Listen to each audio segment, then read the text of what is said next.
Good evening. I'm John Hardman, the President and CEO of the Carter Center, and welcome to Conversations at the Carter Center. Tonight, our topic is improving the lives of women through public health initiatives. This is the last of this year's Conversations at the Center, and we are pleased to have a special donor audience with us this evening and the general public watching via live webcast. Conversations is a series of discussions held at the center each year in which we talk about our health efforts and peace initiatives as well as current world issues. Almost all of our conversation events are open to the public, but tonight we are limiting the space to our special donors, our Ambassador and Legacy Circle members. So members of the public have been invited to watch via the live webcast. This webcast is archived on the Carter Center's website for later viewing, so if you enjoy tonight's program, you can go home and watch it again or tell your friends about it so they can pull up the program on the website. There will be a question and answer period after the presentations, and so note cards have been given you, and I hope you will write your questions on those. Volunteers will be walking around picking up those questions to later give to our panel moderator, who will discuss those with the panelists. Tonight you will get a glimpse of how closely intertwined our health and human rights issues are for women in which the Carter Center and places in which we work. Women are leaders, and women are leaders for change in their communities. And the Carter Center is very proud to be a partner with women and their families all over the world, but helping some of the poorest and most neglected people face the challenges of their daily lives and build hope for them. So we will start tonight's program with a brief video featuring our Trachoma Program Director, Dr. Paul Emerson, who will discuss how one of our blinding diseases impacts the lives of women.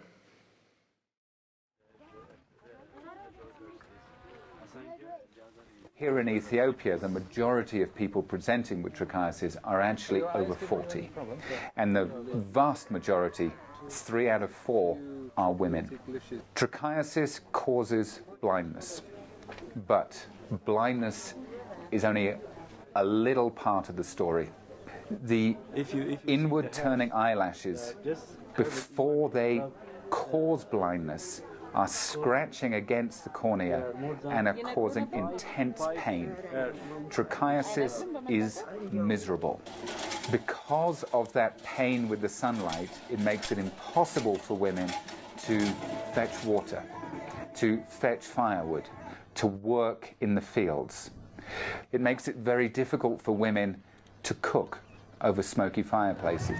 So what we find with trichiasis is not just a cause of blindness. It's a cause of stigma, low self-esteem, inability to work, misery. They can be taunted and teased by their age mates and peers. Oh, why do we have to listen to you? You can't even feed your family. A family cannot work in its early stages if there are not 2 working people in it. Women are divorced by their husbands. They get sent home to their elderly parents and become a burden on their parents. Children are withdrawn from school to support the mothers and miss out on education because they're caring for the mother. At the same time, they can be nutritionally compromised because they're not getting enough to eat. And because they have more trachoma infections, they infect their mother more frequently, and the severity of trichiasis increases. So it cycles intergenerationally, with daughters affecting their mothers and mothers affecting their daughters. The horror of trachoma and the misery of trachoma goes way beyond blindness. You have just seen Dr. Paul Emerson on the screen, but he is the director of our Trachoma Control Program at the center and co-director of our malaria control program. He's spent almost a decade devoted to operational research and program evaluation in the support of the global effort to control trachoma. He holds a doctorate degree in biomedical science from Durham University in the United Kingdom and a master's degree in applied parasitology and medical entomology from the Liverpool School of Tropical Medicine, and he is a fellow of the Royal Society of Tropical Medicine and Hygiene and of the Royal Entomological Society, and has authored more than 50 scientific papers. Dr. Emerson.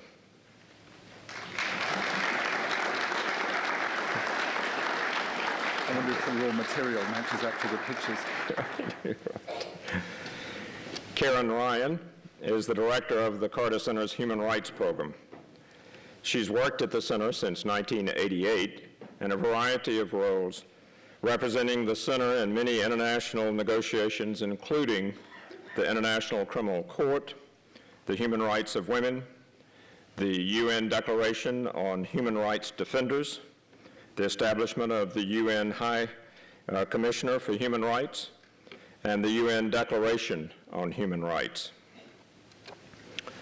She earned her bachelor's degree in political science from Emory University here in Atlanta, and is a contemporary writing and production degree recipient from Berklee College of Music in Boston, Massachusetts. Karin Ryan.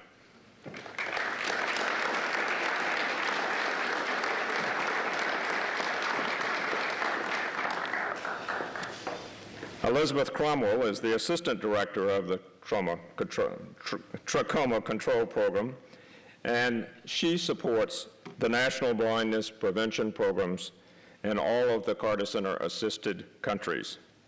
She also supports the management of program grants and has an interest in operational research.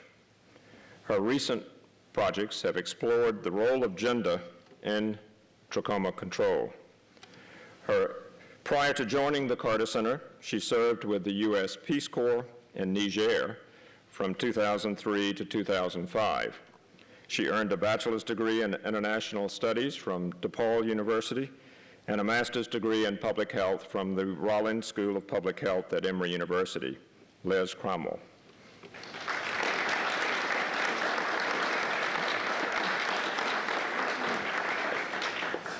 Now, you heard earlier that we had a team in Sudan, and I just returned from Sudan the first part of the week, but these three panelists returned today from Africa after circuitous routes trying to get here, with Karin arriving at 6 a.m. and Paul and Liz arriving at 3 this afternoon. So we're quite fortunate that they're with us for this program. And tonight's moderator is Joanne Silberner. Many of you hear her frequently on the radio. She is the health policy correspondent for National Public Radio and is also a current Rosalynn Carter Mental Health Journalism Fellow here at the Carter Center. She has won awards for her work from the Society of Professional Journalists, the New York State Mental Health Association, the March of Dimes, Easter Seals, the American Heart Association, and many others. Her work has also earned her the Unity Award as well as a Clarion Award. She's a graduate of Johns Hopkins University with a degree in biology, but has a master's degree in journalism from the Columbia University School of Journalism. Join me in welcoming our moderator, Joanne Silberner.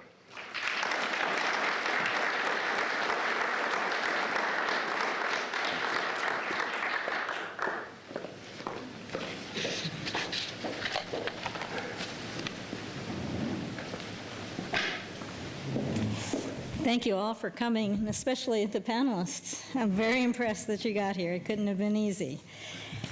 The goal, I think, for the evening is for you all to get a sense of the work these people do and the role that paying attention to women has in how they work and how they work effectively. And I'm going to try and represent you in the questions that I ask to them, but you will also get a chance to ask questions, and I think that might be the most interesting part of the evening. We're going to start with a question to Paul at the end of the table, which is a very general question. Why are we talking about women here tonight? Why are we separating them out? We've just seen the video on trachoma control, and we've seen that women are disproportionately affected. And trachoma control has an aim of eliminating trachoma as a source of blindness across the world. And since women are disproportionately affected, we need to actively target, we have to reach, and we have to serve the women if we are to reach our objectives. And we can't consider any people as passive recipients of programs. They're active consumers, and they make an active decision whether they participate in the programs that we support in the various countries in which we work or not. And in order to reach our objectives, we have to recognize this and have to reach out specifically to women and to present the programs in such a way that they want to participate for themselves and they want to participate for their families. So in order to do that, we can't ignore them. Well, I want to get back to Karin on the human rights angle of this, but first let me ask Liz a question. That's programmatically, are there special things that it means? You've talked to me a little bit about the latrine story. Is that a story you can tell us? Oh, absolutely. Women have been very effective in all of our program countries in adopting behavior change strategies, and the challenge is really to figure out how to reach them the best. And in Ethiopia, we were very successful promoting household latrine construction. Mainly, we realized that there were some cultural behaviors in which women weren't defecating during the day. They would wait until the evening to go out because there was a lot of shame associated with that practice. So when they learned about having access to a household latrine, it would enable them to have the capacity to do that during the day if they wished, instead of having to go out in the open field where they would be seen. So they were able to pressure their husbands and encourage them through that mechanism, to build a latrine. Can you imagine coming home to your wife who is very insistent on wanting a household latrine so that she can have her personal hygiene opportunities at her discretion? And so that's a way you can use these different networks and these different social and cultural mores to really enhance the program and implement interventions. Well, how did you reach the women there? Well, in Ethiopia, we used a lot of rural radio. Community health-based extension workers have been very effective with some of our recent activities. We've also done a variety of mass media activities, from school-based health, so where we target children who go to primary school. So they're learning about the messages and they're taking them back home. And as I recall, you had a good metric on this for how much more successful the program was than you actually expected. Well, the latrine construction component in particular, in those districts where we started, was incredibly high. 98-99% of households were reporting having latrines and building latrines. Starting from what? Well, yeah, just to chip in, we realized something interesting was going on in 2005 when we had an annual intervention target of 10,000 household latrines, and the program reported 89,000. That was the time. Yeah, I think that deserves a hand. That was the time that we started to, but it gets better. That was the time when we started to investigate really what was going on, and by quickly investigating what was going on and discovering that there were these key individuals, and particularly women, and working through women's groups who were motivating their husbands to provide their household latrine. We've now worked on that strategy, and since then, the Ethiopian government has instituted a system of community health extension workers who are all women, and they're working on a daily basis at the household level. And the productivity last year in Carter Center assisted areas was over 400,000 household latrines. And what we've seen, and I don't want to imply that the Carter Center is the only organization doing this. We're contributing along with the government of Ethiopia. It's the government of Ethiopia's program. It's the government of Ethiopia's health extension workers that we're working with. But what we've witnessed is nothing short of a revolution. That the baseline was about 6% of households with access to a latrine at home, and it's now approaching 60%. Wow. So it really is a very major success. And have you had time to measure the health effects of that as well? Are you seeing a decrease in disease? We're seeing a substantial decrease in trachoma. Trachoma control is an integrated strategy. It has 4 parts. The first is surgery for people with advanced blinding trachoma, where the eyelids are operated so that those lashes we saw in the video are rotated away from the globe and stick out again instead of sticking inwards and scratching on the cornea. The second is antibiotic distribution, which we've been remarkably successful at and which we can talk about later, utilizing in particular this network of women health extension workers. Then facial cleanliness or hygiene education in its generalist, in its most general approach of face washing, hand washing, to wash away the bacteria that cause trachoma, and getting the faces of kids who are the reservoirs of trachoma, and it be fountains of infection chucking out the bacteria to infect their mothers and friends and family. And finally, the environmental aspect, which is the latrines and water provision. Now, it's rather a long way of answering the question. The question was, if anyone can still remember it, was about the impact of the sanitation program. But we can say that in areas where we've been doing 3 years of the full integrated SAFE strategy, SAFE, we've seen declines in active trachoma of about 75%, which is very useful. But when we started at 60, and we're now down to sort of 20 or 15, the WHO threshold for intervention... I'm sorry, 60 what? 60%. 60% of children with signs of active trachoma. Oh. So even if we can reduce that even 75%, the threshold for intervention is 10%. Above 10%, the WHO says this is a public health problem. So even with a 75% decline, we still have to keep going quite a long way in order to tackle the disease. But we're now at scale in Amhara regional state in Ethiopia, and we're at scale in Mali, and we're at scale in Niger.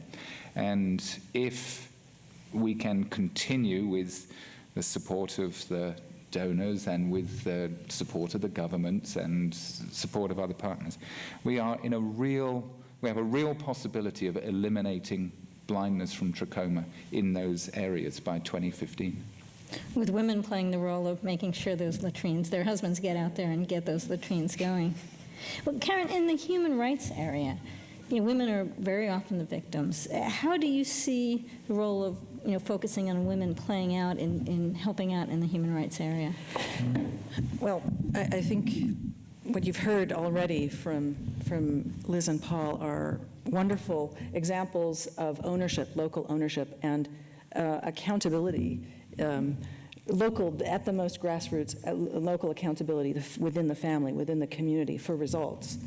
And I think what it's important to look at is that these whatever health issues that we're looking at happen within a certain context, a larger societal context, where you find a correlation between good governance, accountable government, and quality of life. And In the peace program areas where I work, where human rights and democracy program and the peace conflict resolution program, our focus is on those issues, accountability of government.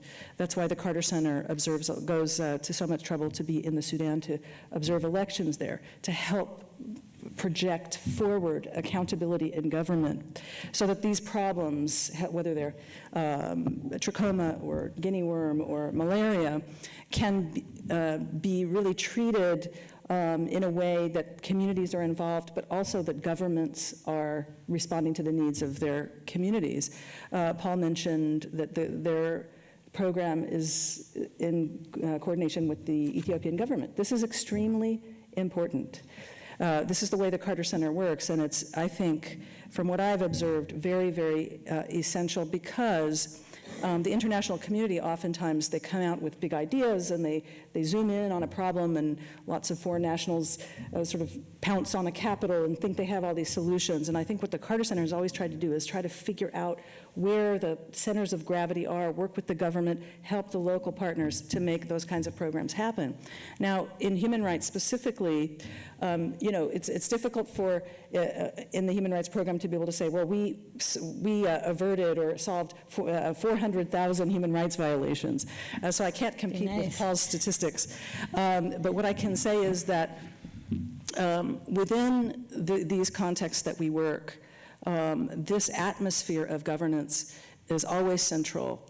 And the role of civil society and governments in advancing the human rights agenda for women, I can just give you an example. I just returned from the Congo, where, of course, a horrific war has unfolded there, and you have just incomprehensible statistics like 5 million deaths from the war, from both disease and conflict in eastern Congo from 1997 until now. And estimates of around 200,000 reported cases of extreme sexual violence against women in that region, and these are only the reported cases. This is an area where there is no governance.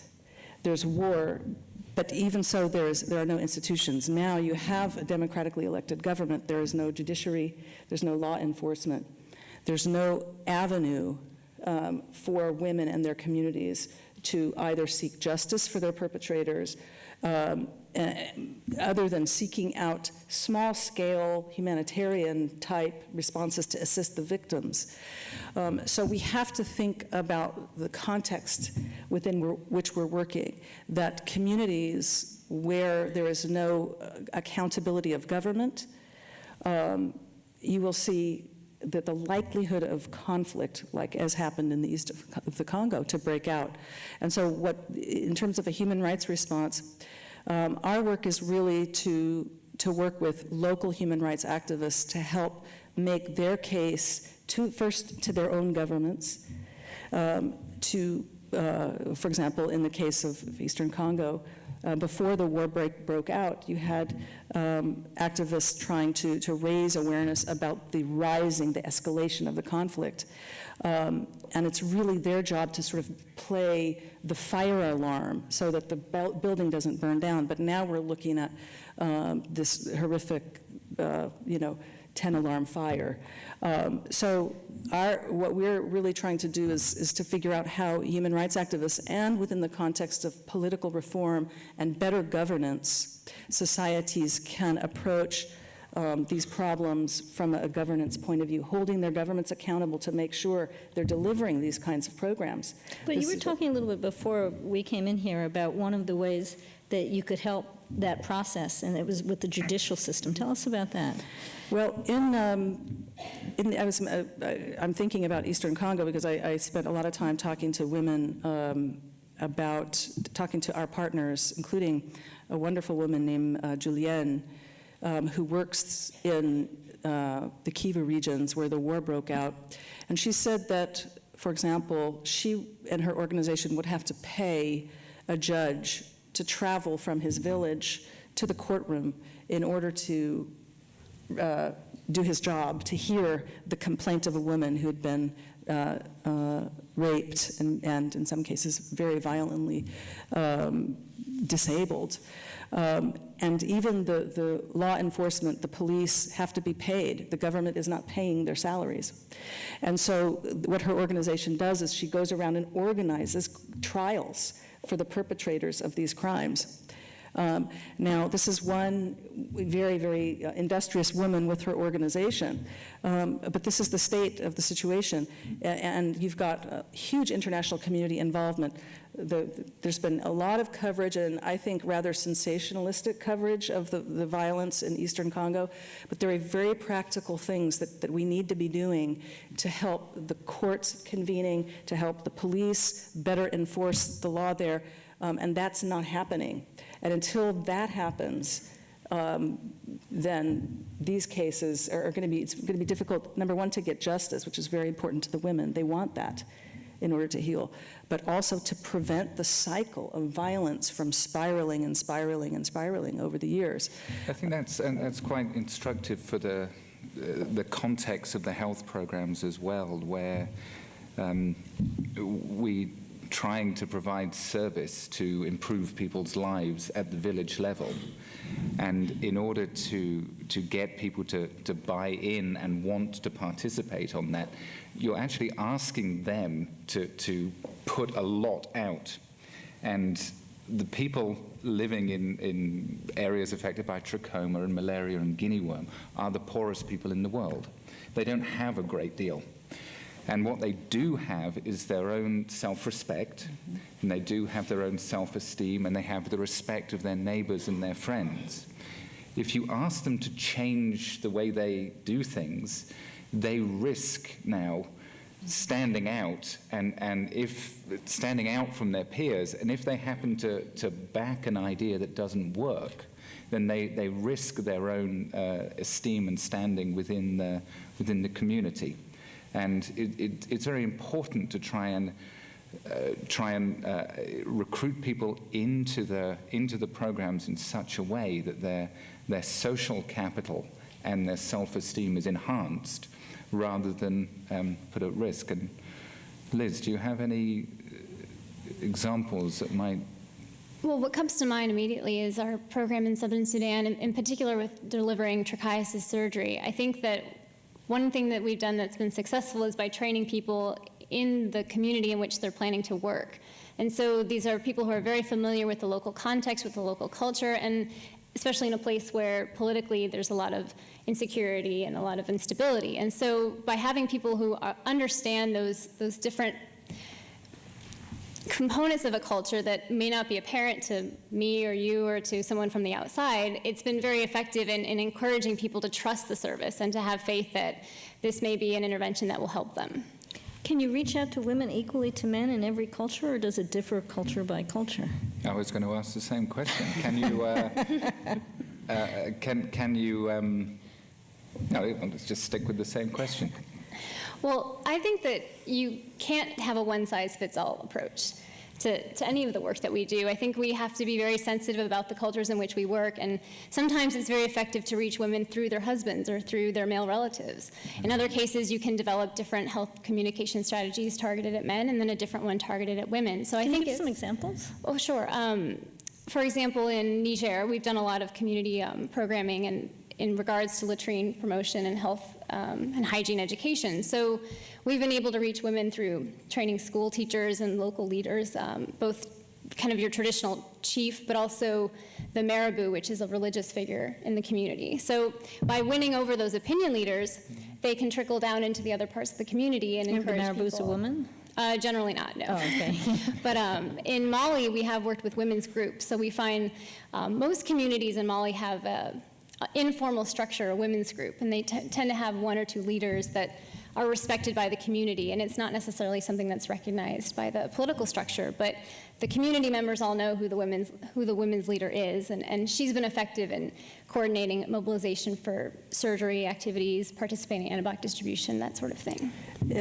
I think it's extremely important to involve men on the issues of women. I'm one of those people who resists unless you have a particular reason for reaching out to women as a group, and there are plenty of cases like that. I'm not saying you don't ever do that.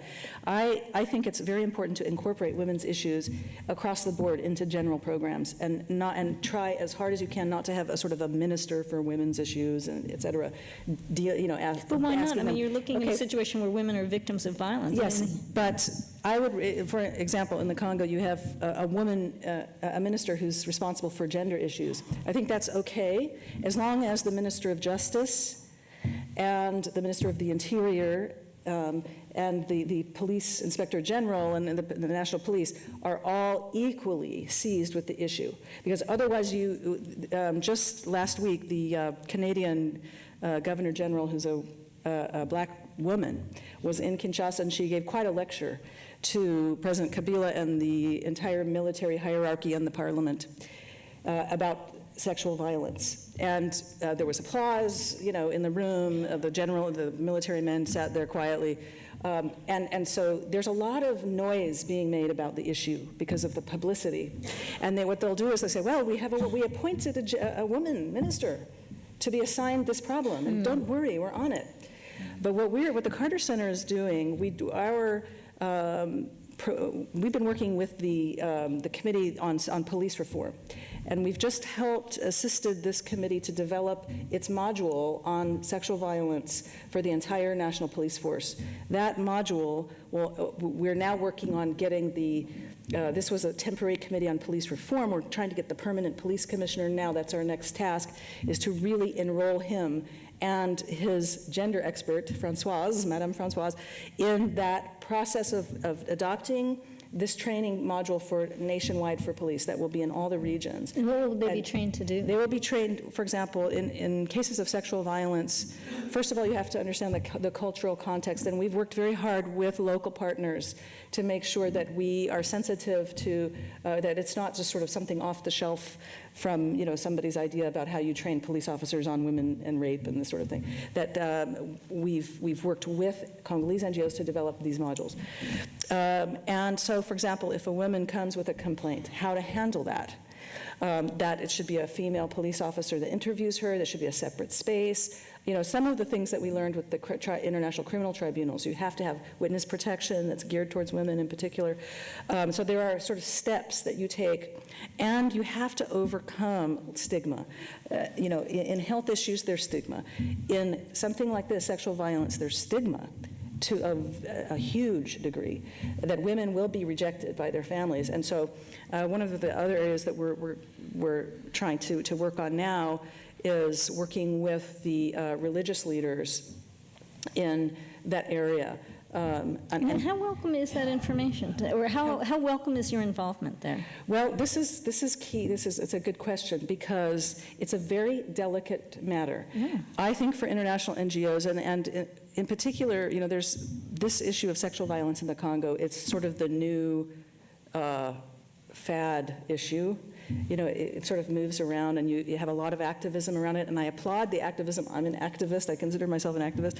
But there's sometimes, there can be simplistic ways of looking at a problem. And so a lot of people are rushing into Eastern Congo, oh, sexual violence, it's very, we've got to, punish this company, punish that government official. And there is some of that. We have to hold the military leaders accountable. We have to hold the government accountable, all that. But you have to figure out how to get you have to figure out what that partnership looks like. You cannot storm in there and say, oh, this is where, So what we've worked really hard, we have a project called the Human Rights House in Kinshasa, and we are developing, the way we're doing it is we're inviting the involvement of the NGOs and saying, what do you need? What are your needs? I'll give you one example. When you say NGOs, do you mean the foreign NGOs? No, these are Congolese NGOs. Okay. For example, we'll offer training in finance management of an NGO. How do you run an NGO? How do you write proposals, et cetera, to help them to fundraise? And I was thinking of him when I started this on the point about men. There's a man named Ibrahim who I just met. I hadn't known him before. I've been involved in Congo a long time, but this is a young man. This is always my hope, is that a new generation of people would come up in the Congo and take these issues in. And this young man has an organization called Cerveau. and he organizes soccer matches with men. And what he does is he'll organize the soccer match, and he'll get military, like rebels and members of the army. He'll sort of tell them, oh yeah, there's a soccer game, and he'll pull them, into the game. And he'll say, okay, well, here's the rules, and then he'll change the rules on them and make it into a lesson about rules, about how important it is to have rules, and then say, well, what about this, and look at what happened to this woman. And so he'll introduce the issue of sexual violence into that kind of a setting, getting the men talking to each other. And so the reason I'm pulling this all together is that Ibrahim, his organization, I asked him, what do you think about the Human Rights House? Are we a good partner for you? Are we doing anything useful here? He said, well, 2007 December, I was my first training here. Now it was on fundraising, and he says, and he said, this is what I've done since that. Because of that training, now I'm on my own. I'm out there raising money for our organization. And in fact, in a conversation we were having about fundraising, we were saying, yes, we're fundraising and we're trying to fundraise. And he says, well, have you been to the World Bank? Why don't you go to the World Bank? I said, well, they work with government. They don't really work with NGOs. He said, well, I know I've heard that, but I went up to them and I said, well, you're funding the government, so you have to fund me because I'm monitoring the government's effectiveness in this area. So you have to, and they funded him. The World Bank. Yes. So I was just, I tell you, I wanted to cry because you always wonder, is your partnership one of those? My worst nightmare would be for the Carter Center to be one of those NGOs that comes into a place, sort of plunks down and takes up space and takes up precious donor dollars. I just refuse. This is a country I love deeply, and I don't want to be one of those blood-sucking kind of resource-sucking group. I think you're absolutely right that in all of our programs we have to work with and be empathetic to the culture that we find there. And in terms of the health programs, we often find that within the culture, women have responsibility for hygiene of their children, but yet they don't necessarily have the authority to purchase soap. So how do you deal with that? Well, you must work with both men and women, and in the case of hygiene promotion, where our target is clean faces of children, is in addition to training women in soap production or promoting the facial cleanliness in the community, one also has to work through men to say that it's your responsibility to ensure that your wife is able to make your kids clean so that you'll have a healthy and happy family. And we find in all of the programs that people are pretty much the same wherever they are, whether they're living in a mansion in Cobb County or whether they're living in a small, modest farmhouse in the edge of the Sahara. And the husband would like a caring and dutiful wife, and the wife would like a reliable and responsible husband. And they both want harmony in the household, and we all want the lives of our children to be better than our own. And these are emotional hooks that you can hang your program on. And this is how we can get buy-in by the communities, that we're looking at a whole health systems approach to improving the lives of women, improving the lives of children, and improving the health status of the population. Now, it's a whole systems approach, but yet we're focused very much on individual diseases. But one leads to another. If you have hygiene, you're not just going after trachoma, you're going after a number of diseases with hygiene. Yes. Yeah. And it's interesting, we don't have metrics on this, but I feel like I'm new in Ethiopia, but I realize I've been working there now since 10 years, and I've probably been in rural villages 30 or 40 times in those 10 years. And when I cast my mind back, 10 years ago, people were dirtier.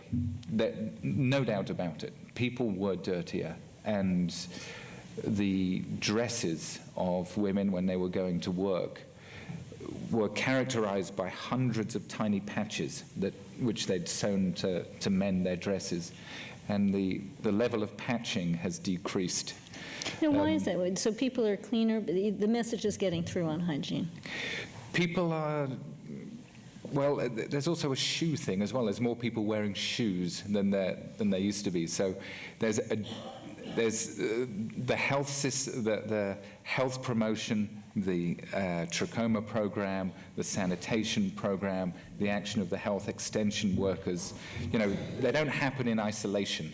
They're all happening simultaneously. And the net of all of this is development. And that's really where we're going with all of this. It's freedom from disease. If a country wishes to achieve its development targets, it needs a healthy population. Sick people are not productive people.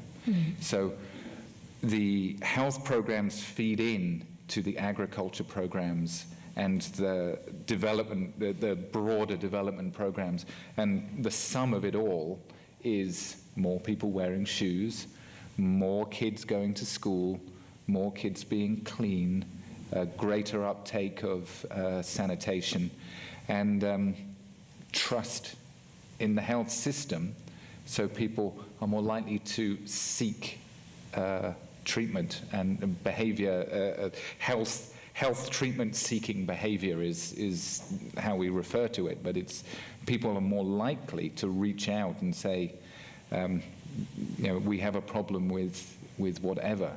And this process of empowerment means that if people in the developing world collectively say it is not acceptable for our children to die from malaria, they will take care of it. If a government says it is not acceptable for the people in our country to be having guinea worm disease, then you'll get rid of it. We can try as hard as we like, but it's not non-governmental organizations, it's not the Carter Center that's going to rid the world of malaria or trachoma. It's the people themselves, led by their own governments. Well, Liz, we talked a little bit about training programs and bringing women into the healthcare system, especially in Ethiopia. Tell us a little about that. Well, we do a lot of different training activities. We train trichiasis surgeons to perform surgery in both the static facility, so at the local health post, and also through outreach campaigns where they do a large-scale activity where there may be 4 or 5 surgeons at one location, and then people come in, or they actually go directly to communities where they operate there. We've trained health extension workers to do antibiotic distribution and health education activities in coordination with that. And we also do training of teachers, other health system employees. Are you bringing women into a new environment where they weren't before, and is that a good thing to do? Well, I don't think it's necessarily that there have never been women in that space before. The Health Extension Worker Program has been active in Ethiopia since 2007, and those are almost exclusively women. And the government has actually targeted to really promote that among women. But I think with the trichiasis surgery training, we've increased the proportion of women surgeons that we have. And I think that it's a place where they can actually serve. Is that because they're better? They're probably better, yes. But but we have mentioned that they stay in the field longer? Well, we've actually just done a little bit of operational research to see how our surgeon performance, in terms of attrition, average output of surgeries per surgeon, et cetera. And what we've noticed is that the female surgeons are staying longer at post. And that may be because they don't have as many opportunities outside of that space in terms of their professional development. It may be that they're more passionate about the work. I mean, there's a whole suite of reasons that could contribute to that, but we have seen a lot of retention among the female surgeons. Have there been any issues for any of you when you bring women into environments and train them where they actually get some pushback, local cultural pushback, and is that a problem? I ask people this a lot, and we have, in the past, less so now, promoted a lot of use of rural radios, and having women in particular, because If you consider yourself tuning into your local FM station, it's really nice to hear people with a similar accent to you, and it's nice to hear people that you can relate to. And we very much focused on having women be advocates for the health promotion programs, so that they are advocating for other women to benefit from the opportunities, and it's then our job to ensure that there's access to the programs. And I've asked a lot of the women who appear on the radio shows a lot, because a guy will go on a motorbike or even a bicycle with a recorder, it's not quite up to your level, but a tape recorder and a microphone, and record the opinions.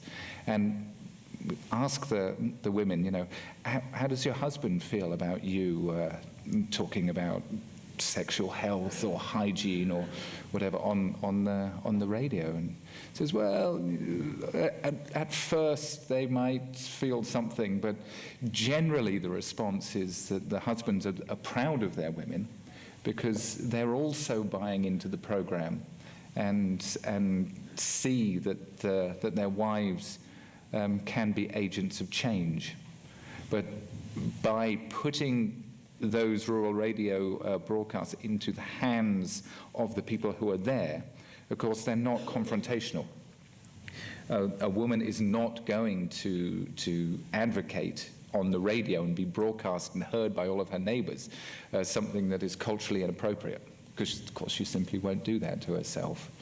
So I've been surprised. I've often asked the DJs, the women who are interviewed, young children who are in theatre groups or performing health education messages at schools or marketplaces, and I expect them to be uncomfortable, but then they say, well, no, I have an opportunity. I'm a health worker now. And you say, okay, great, let's keep going. We'll do more of this. It's as Karin mentioned, we're not interested in being an NGO that takes up space or tells people how to do things. Go wash your face. Go and make your life better for yourself. and sit and just give instructions. We definitely want to work with the existing structures and constantly monitor what we're doing, and do less of what doesn't work and do a lot more of what does work. Well, Karin and Liz, you're working in some male-dominated societies as women. Are you accepted as outsiders? Do they look at you as a woman and therefore you shouldn't be doing anything, doing any of the things that you're doing? Or do they accept you and work with you as you'd like? I think, well, in the two country programs where I work, in particular in the Congo and in Israel and Palestine, I've had varying experiences. I have not, with the exception of some men not wanting to shake my hand in Gaza, or that kind of thing. I got used to that very quickly. That's no problem. Or being aware of much more aware of how you dress. That's that kind of thing. But no, I have not among the NGOs, not among the government officials that we've met. I can't say that I've delved very deeply into the religious leadership hierarchies, so that might be another matter. But I think that the issue there is really a sensitivity to not project, to overly project sort of an American kind of vibe, if that's the right word, or a sort of a cultural judgment. I think that's the key to just listening more and finding out how to keep everybody at ease that you're working with. So I think that it's manageable. And Liz, for you? Well, and I've had a varying range of experience with the gender question. As you arrive in an airport and you're trying to get assistance, and maybe they see you as a woman, and that's something that you just negotiate as a traveler. But when it comes to my work, I think that one thing I always do is have a strong counterpart, or someone that I have either from the Carter Center field office or from the Ministry of Health who I have developed a relationship with. And so that they know me, they know not only that I'm there to support them, but they also know that I understand the programs, I understand where they're coming from, and that it's really a true partnership. And when I feel like that's established, the gender question kind of goes away. I don't really have, if someone doesn't want to hold my hand, or shake my hand, Is rather, that partner a male? Yes, oftentimes. It's Right. usually, most of the counterparts that we work with ministries of health are indeed male. And so I feel like when you establish the credibility of I'm here to support your program in that partnership, the gender issue is no longer as relevant. I think it's also confounded. I'm younger, and so there's also an age issue too that comes into play. But generally, once you establish that working relationship, it's not an impediment to my work. That's good to hear. That's good to hear. And Karin, I want to go back to you with the question of if you draw women out of their customary roles to be involved in an issue, are you putting them at risk? Well, we seek out women who are already active. So I wouldn't say that we work to draw women out. Our partners that are working, this woman that I mentioned, Julianne, let me give you another example from another part of the world. In Malaysia, which is a conservative society, some women that I've worked with here as part of our annual Human Rights Defenders Forum work on, they're Muslims themselves, and they have an organization called Sisters in Islam, and they work in Malaysia. And this is extremely important, to find women who are effective and active in their own cultures. And it's what they're doing is they're drawing women out, but they're creating spaces that are culturally safe for them, challenging, but within their own context. So, for example, they will challenge certain rulings. Okay, another example, it just occurred to me. Do you remember when there was a lot of noise made about this law that was going to be passed in Afghanistan on women, the family law, that had a provision in it that allowed for a husband to force his wife to have sex with him, i.e. rape in our culture, or one would say anywhere, forced sex would be rape. And so, or marital rape, however you want to euphemize it, maybe. And imagine if, Amnesty International and the Carter Center, everybody had descended on Kabul with placards, that wouldn't have maybe worked very well. But it was hundreds of Afghani women who went and they protested, and they were very loud and just sort of in a very, activist spirit, took it on, and it affected the government. The government acted to amend that law. So I think there are two things I would caution against. One is being not sensitive enough. The other thing I would caution against is making judgments to say, oh, well, that's their culture. And so we really can't delve into those areas, because if you look, almost everywhere that I've worked, you will find women who are active, who are taking on some of those issues. And I think equal protection under the law is kind of, I don't know, I feel pretty strongly about that. So do women in their own societies. And so the thing to do, I think, is to figure out, is find women who are drawing other women out and say, what do you need? How can I help you? What's an example of something where you've done that, and what have they asked for? Well, what's interesting is what they ask for is what they really want is they want visibility, and you say, are they at risk? They have often made that decision to take that risk, to be active and visible. So if they've made that decision, hey, more power to you, we'll do, what do you want? They've already made that decision, so we're not thrusting them into any spotlight that they haven't chosen. That's number one. But often what they have asked for is for sometimes partnerships, funding, there's always a need for funding for them, for their work, so that's one area that you can actually help. But the reason why funding for what? Funding for this program I mentioned in East Congo, where this woman is going around helping to convene trials so that women can bring their cases to court. And what does the money do? Where does it go? This woman has an organization called Sofapadi, And she has her mission statement and her budget, and she's sending it out to donors, and she has activities that she can document, and this is what we do. So she's fundraising for all of the. But didn't you mention to me that she actually helps the judges make their journeys? Yes. Because tell me about that. Yes, they'll pay. Here's the journey of a judge. They're in their village. It takes them 3 hours to get to the courtroom. By the time they've shuffled their paperwork and got started, it's 2 o'clock in the afternoon.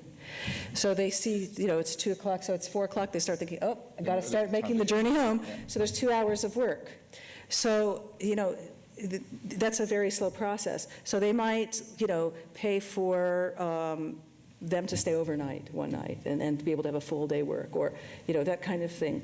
Or even to transport the police, the police to go pick up the perpetrator and bring, which is really sad when you think about it. But they've decided that they have to help the victims bring their cases to court. I just find that so fascinating. Mm-hmm. That, we often say, really, is justice the issue, or is it just get on with it, turn the page? But for these women, that's important to them. And Paul mentioned something about trusting the institutions. When people start to trust the institutions, I think this is extremely important. I think that one of the most important things we should be focusing on is helping the countries in these situations to build those institutions. I've heard that now the international community has decided, well, they're going to reconstruct Haiti, but they're going to do it through the government and building the government as they go. I found that really interesting, because that's not what always happens in these emergencies. You get these big, huge donor, conglomerations that come in and try to run everything or point at the government and wag their finger at them, but they don't really think, how do you build it from the bottom, from the foundation to the first floor to the second floor? It's a 10, 15, 20-year proposition. And there's no shortcut to that. These women, this is how it's happening with this project I mentioned. That foundation that she's building is actually going to be the foundation for the police force and the courts. She's sort of constructing it as a citizen. Mm-hmm. So once, one of the things we're trying to do is to bring some of that experience to Kinshasa to help mediate with the authorities, to say, this is how it can work. Let's go visit, let's go see. But it's the institutions that it's very interesting, the commonality between the programs, because we also see the programs as a real process of empowerment, that the entire population, in particular women who are often the targets, feel empowered to access the service that is being provided. So they feel empowered to take their children to receive medication. And last year, through the Carter Center supported health programs of river blindness, lymphatic filariasis control, and trachoma control, we supported treatments for 35 million people across South America and Africa. And that's a colossal number of people. We just came back from Switzerland. That's the same as 4 times the population of Switzerland receiving service. And you don't get to that level of coverage from zero. You don't go from 0 to 35 million just like that. And the process of making sure that people really understand that if they take this medicine as an individual, now we're looking for the population level, but as an individual, they're not going to go home and abort. You're not going to go home and abort? And abort. As soon as you start talking about mass distribution of any medicine, the first thing in any population people think about is, is this some sort of special method of birth control that's going on? Really? Are people somehow trying to control fertility here? I mean, if they see it as outsiders coming in and doing it. If they don't trust the system, I mean, the most trustworthy system is somebody people know on a day-to-day basis, who they know and trust handing over the medicine. And for some of our programs, these are community-directed, most likely to be women, people who are taking the medicine. We are empowering them to protect their families and their extended families from disease. So they don't come to us and say, but we're distributing the drug, give us some money, or we need T-shirts, we need some compensation. It's, well, we are giving you the power to help your extended family. Now, here's the drug, or here's the training on trichiasis surgery. We are empowering you to help your family and your extended family and the population as a whole. And I'm just seeing a lot of cross-fertilization and similarity in the process. Any examples of what happens when you leave women out of the equation? And I'm thinking of one in particular in Nigeria. Do you know what I'm talking about? With a pond that needed to be treated with a chemical? Yes, but I wouldn't like to, I recall the story. But it was a lesson learned, where the women were left out of the equation. The men said, sure, come treat the pond. And the women said, it's our pond. You can't treat it. You had to bring the women along. And I think that's a great lesson. That was something that, a story I heard when I was in Nigeria. And it was a great lesson learned that you can't leave women out. No, you can't. You can't. To try and reach families just by talking to men, then you're completely missing the point. And all of the strategies, whether they're directed at individual ponds to treat them, to kill the vector of guinea worm, when the water may belong to the community, but it's women on a day-to-day basis who are in there up to their knees, gathering the water for their families. But yet they have the responsibility for gathering the water, but they may not have the authority to use it when they get home to wash their kids' faces. They may not have the authority to use it? No, particularly if water's a scarce resource. So the men will say, what? What will keep them from using it? The men will criticize them for wasting that resource. Now, imagine your personal budget is not money anymore, but it's time. And it's how many hours there are in a day. If it's going to take you 2 hours to get to the water point and 2 hours to come back with a 20-liter container, that's 4 hours of your day fetching that water. Now, that water now, the use of that water dictates how much time you spend on water collection, which is time you're not spending cooking, it's time you're not spending farming, it's time you're not spending tending animals, etc., etc. So the allocation of the water and the allocation of the water to hygiene purposes, in order for women to do that, there has to be a family buy-in, that the husband also values the use of the water for that purpose. Now, it sounds as if men are being tyrannical, but I don't mean to give that impression. And we mentioned back in the video that where people are eking out an existence on the edge of the Sahara, where human existence is really in extremis, for families to survive and to work, the man and the woman must work together in order to cover all of the basis or the basics of life. The gathering of food, the growing of food, the gathering of water, the cooking, the shelter, looking after the animals. Fantastic if you happen to like your husband as well. That's a real bonus. But it's not really part of the equation. Is that there must be an agreement, and both must contribute to their capacity if the family is going to make it. We have just a few minutes left before we open this up to questions, which I hope you all are working on, because I think there's lots of interesting points for discussion from here. But let me bring up something. You're working in communities sometimes that are polygamous, and you may or may not have your own ideas about polygamy. How does that work out when you're looking at a woman who may be the second, third, or fourth wife, and you're worried about her rights?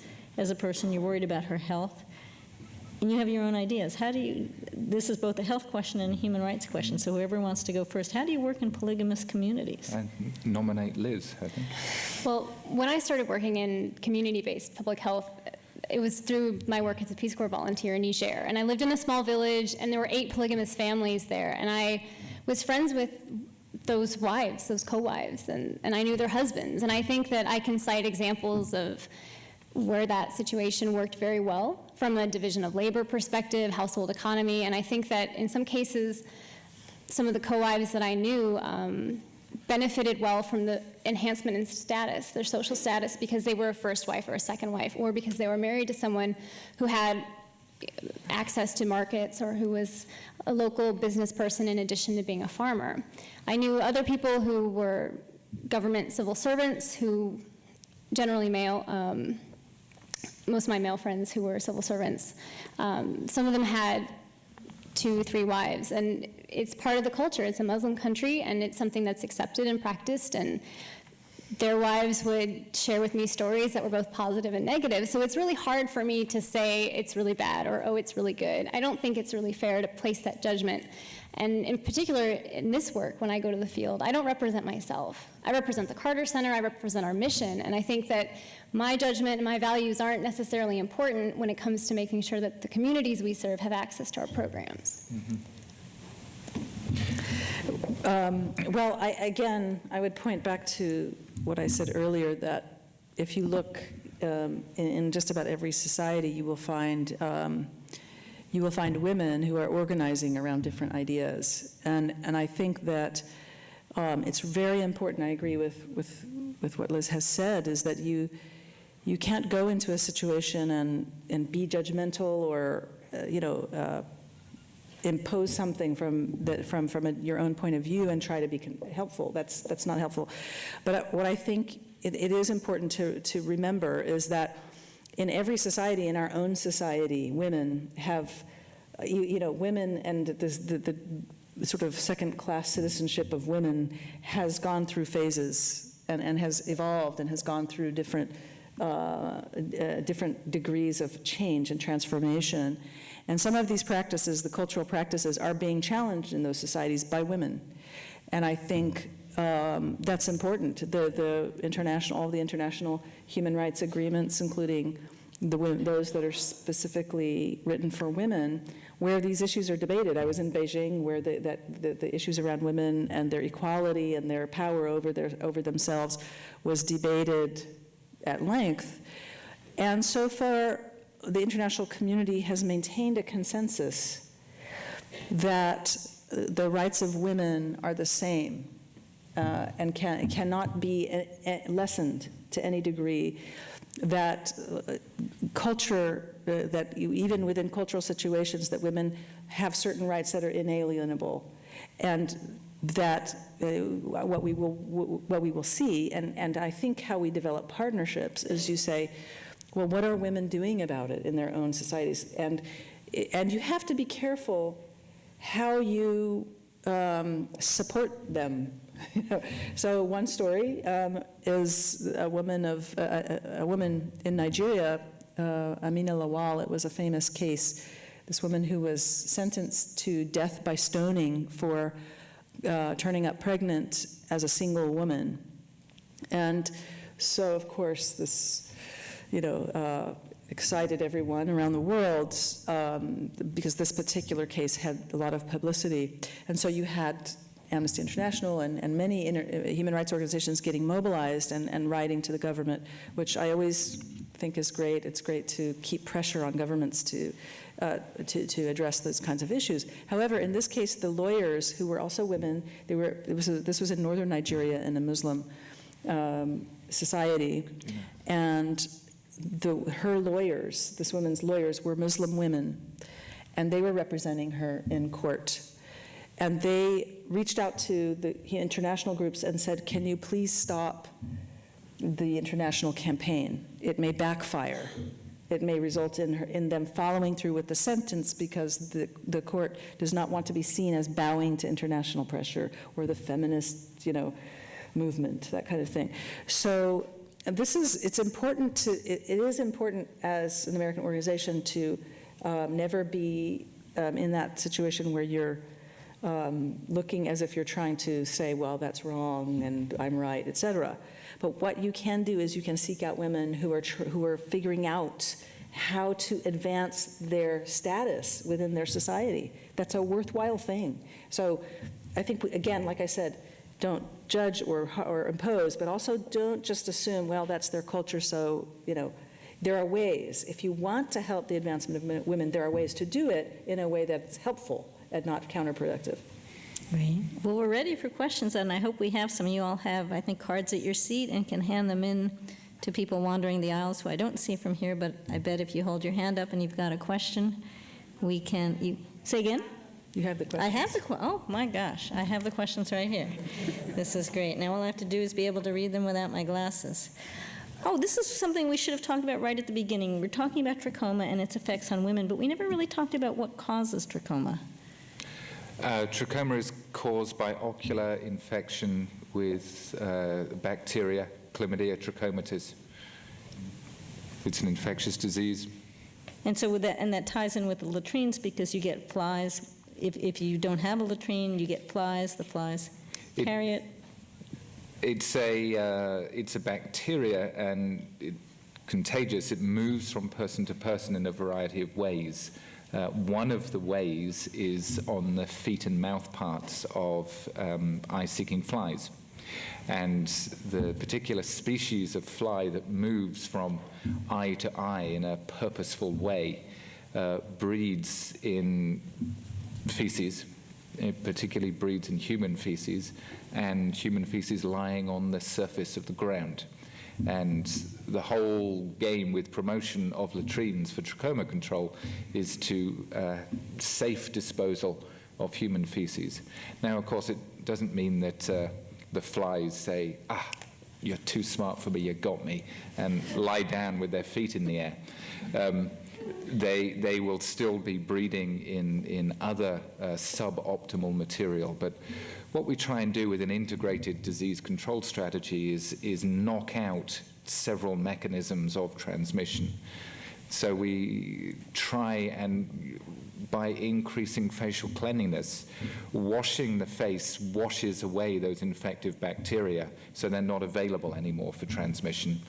But it also makes the kid less attractive to flies, because there's less for the fly to eat.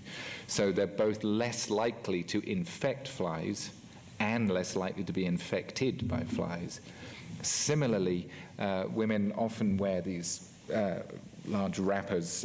They have so many different names in different cultures, or shawls or cloths they wrap babies in, which as soon as you walk into the village, they quickly, oh, my child is messy, and quickly scrub their eyes with the edge of the shawl, which effectively becomes an agent of contagion itself, because when they then rub their own eye with it, they contaminate themselves. So infectious disease, bacterial, multiple routes of transmission.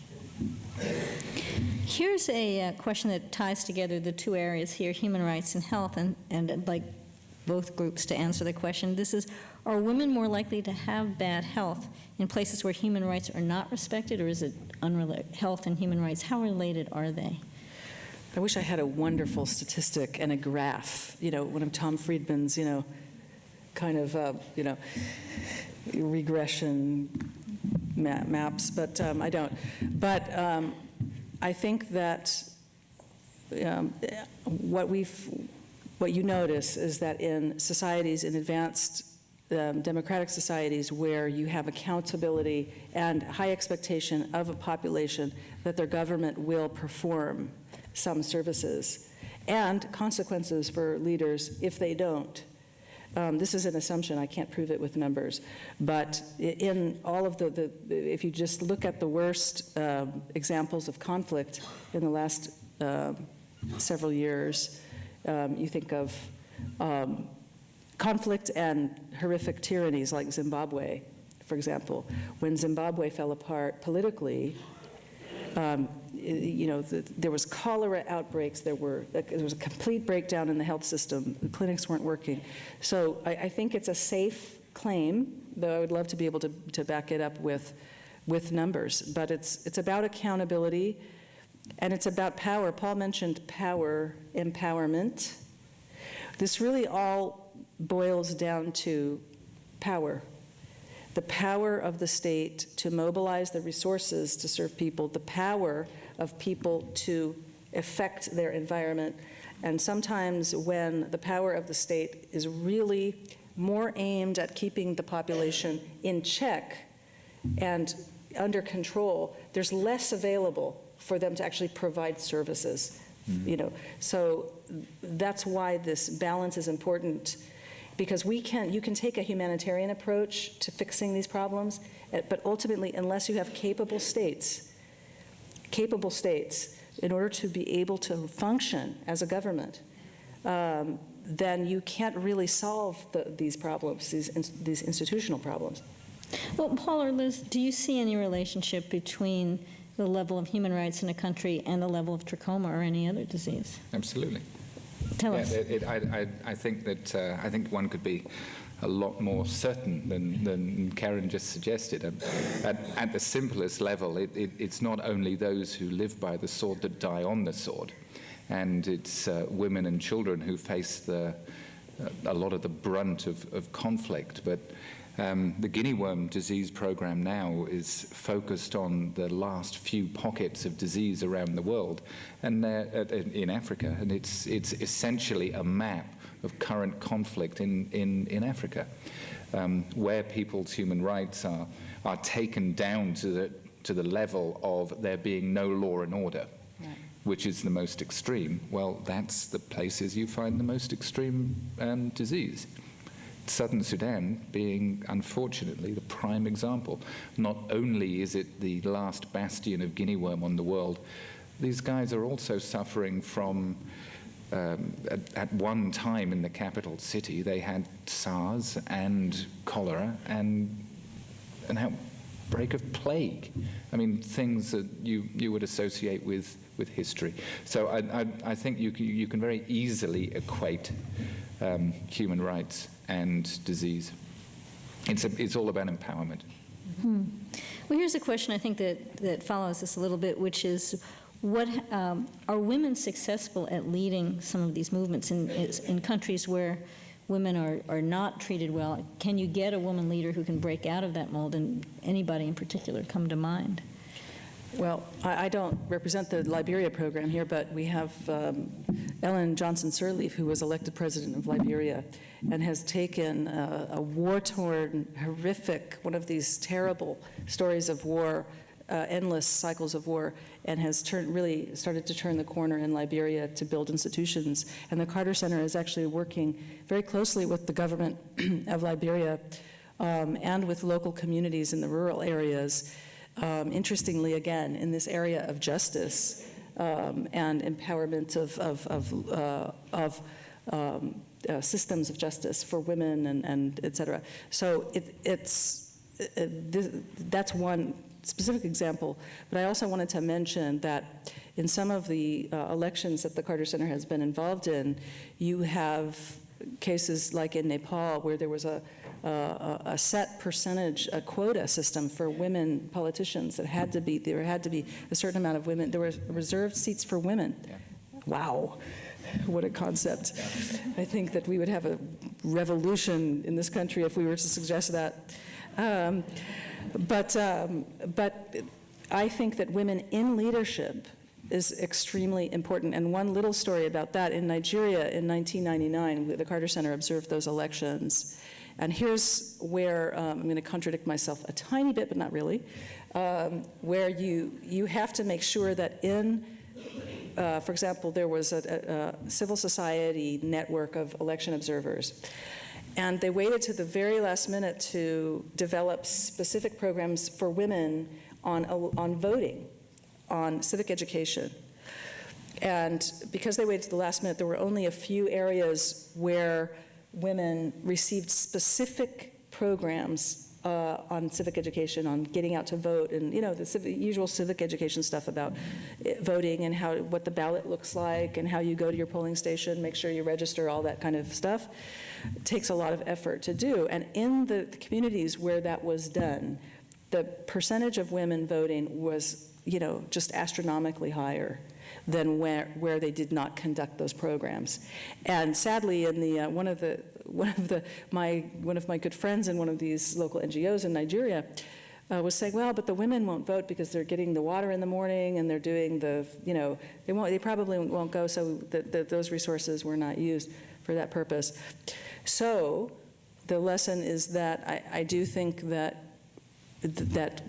working with women on the process of those civic exercises like an election, the idea of promoting women in leadership are essential as part of this process. This is a question for all of you, and Paul, I'm going to start with you and come down the road just to give you a heads up, and that is, what one woman sticks in your mind as someone the Carter Center has helped? Is there any one story, one woman that you think of? I'm thinking of one woman by the name of Mahalet, who was one of our first trichiasis surgeons trained in Ethiopia. And so just a few years ago, in a nascent program starting with zero productivity, one area suddenly reports 2 orders of magnitude greater output than all of the other districts we're supporting. So let's go find out what's going on, and we'll try and do more of that. And the 2 orders of magnitude difference in output was one woman, Sister Mahalet.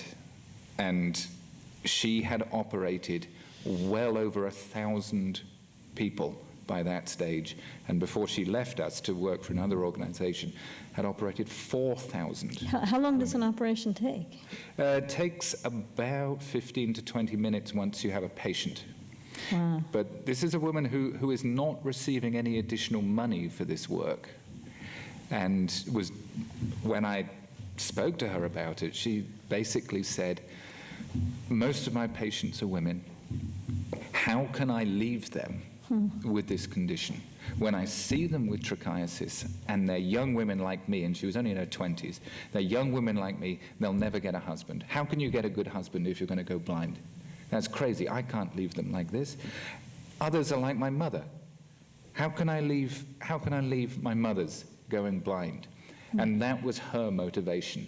So I would say Sister Mahalet stands out as being a beneficiary of training, who then was able to deliver service to thousands of people, most of whom were women. There's my story. Karin? Well, mine goes further back. The first case that I worked on, or one of the first cases I worked on when I came here, I think it was 1989. It was a young woman named Terry Bulata, and she was a field worker for a Palestinian organization called Al-Haq, which is a human rights organization that operates in the West Bank and Gaza. And we heard about her case. She had liver failure and this was during the first Intifada, and so human rights organizations were doing a lot of fact-finding, and it was not really in favor with the Israeli authorities, and so she was in detention and was being held in a very small room, and her health was at stake. So I helped President Carter write a letter to Yitzhak Rabin, who was then the defense minister, on her behalf. And I got a call from her associates, who told me that 2 days after President Carter's letter arrived, Terry Bulata was called. She was ill, but she was carried into the courtroom, and that the state attorney who represented the government had a copy of President Carter's letter in his file. She was released and received medical treatment. She traveled here the following year to thank President Carter, and I have a photo in my office of her speaking with President Carter. And I saw her on PBS a couple of years ago, telling a story about the West Bank and her situation. And she was older, and so am I, and but I hadn't seen her since then. And I know that she was near death, at that time. And this is something that President Carter, you don't hear a lot about it, but it's something that President Carter will do quite often, is to intervene on behalf of individuals, and just do what he can for people, and so that she's alive and that she's working. I'm pretty proud of that. And Liz? Well, I think I have a number of stories about the trichiasis surgery impact on women in particular, but when I think about my first association with the Carter Center, it was before I even worked here, and when I lived in my village in Niger, I knew a woman who had had 5 guinea worms over the course of her life, and her husband had actually been trained as a community volunteer and would do outreach activities for guinea worm eradication. And this was well before I had lived there, but I was recently there in October, and she was telling me about her family and some more of the history of the village and what she had been through. And they don't have guinea worm anymore. So that's sustainability. I mean, that is really, I think, what we try to achieve at the Carter Center is that we can touch people's lives, we can do the training and empower them to apply public health principles. And then those health concerns are no longer something that's detracting from their productivity and their health and happiness. That would be a good moment to end on, except I have one more question that I particularly like, and we are running out of time, so I'll ask you to do this quickly. This note says, I'm retired, I live in the Northeast, I donate. What else can I do? I think that sounds like a very good idea. Okay, I think we're right up to time now, and I think we go now to Dr. Hardman for some closing remarks.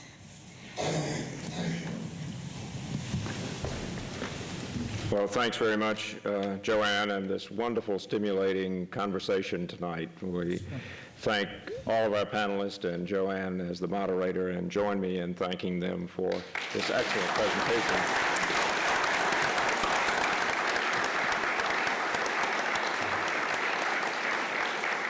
I think this is just one example of the way the Carter Center works, and many of you are familiar with the specific programs and ideas that we have, and tomorrow you'll be able to get more in-depth information about each of the program approaches. But this is a great way to look at the way the Carter Center operates, and Karin had mentioned the participation of women in government, and as you have heard, we've had a team in Sudan.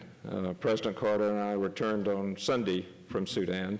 And on the ballots there were 12 ballots in the South, 8 ballots in the North, and you'll hear about that tomorrow morning. But 25% of the positions have to be women in Sudan, which is a very progressive approach in a country that hasn't had an election in 24 years. Just think what we would do in the United States if we said 25% of all positions in our government had to be women, and what effect that would have on our system. The other comment that I want to make on, with comments that Paul and Liz made in terms of extension health workers in Ethiopia. And this is a program that the Carter Center began working on in the early 90s, but for the last 15 years, based on Prime Minister Melis saying he was very concerned about rural health workers. And the men that were trained in rural health care, just basic knowledge, hygiene primarily, would often immediately gravitate to the cities and even sometimes be recruited by other countries, or then apply for fellowships to go to Europe or the United States and never return to their country. And they were trying to figure out, how do we train rural health workers who will stay in their village? And when they were discussing this with us, what they said was, women are the key, because women do major work in the communities. Women are committed to the village. Women take on all the care of the children, feeding the family, and are less likely to move and go to another village, whereas husbands sometimes if the grazing decreases, they will leave their wives to take care of the local homestead, while they then try to get a job somewhere else and then go back to periodically to the family. So what they came up with was, how do we train women in basic health care? So we started working with the 7 universities in Ethiopia, who over a period of the last 15 years developed 65 to 70 teaching modules on various topics, including trachoma as one.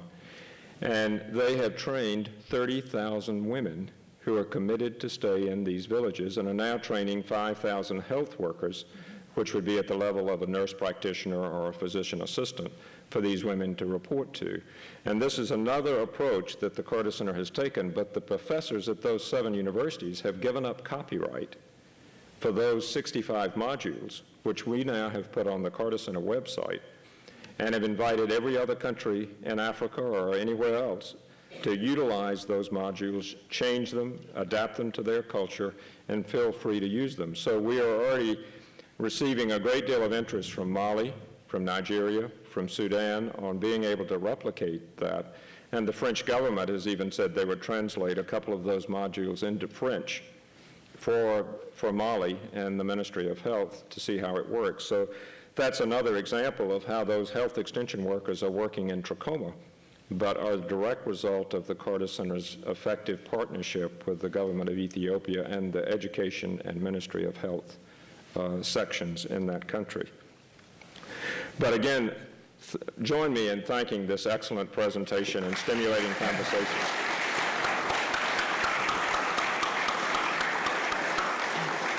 So this concludes our webcast for this evening, and we are looking forward to having you with us tomorrow. But in the meantime, tell your friends about the webcast. If you also would like to get more information about Carter Center programs, go to our website, which is www.cartercenter.org, and register for notices of Carter Center webcast as well as information. Our 2010-2011 conversation series starts in September. And so watch for the announcement of the topics for that, which should be out in the next month or so. And also make sure that you follow along with our newsletters and information about programs and interesting events that are occurring here at the center. Just a few housekeeping comments. If you brought luggage with you tonight, remember to collect it before going to your hotel, and staff will be outside the chapel ready to assist you with that. The shuttles will be leaving from the Circle to take you back to the Sheraton, or if you need a taxi, staff will be there to help you acquire one. And again, we start at 8:30 in the morning. The shuttles will be leaving from the hotel at 8:15. We look forward to an excellent day tomorrow with you, and I hope you enjoy your evening, and we'll see you bright and early in the morning, but not as early as this morning. So enjoy your rest.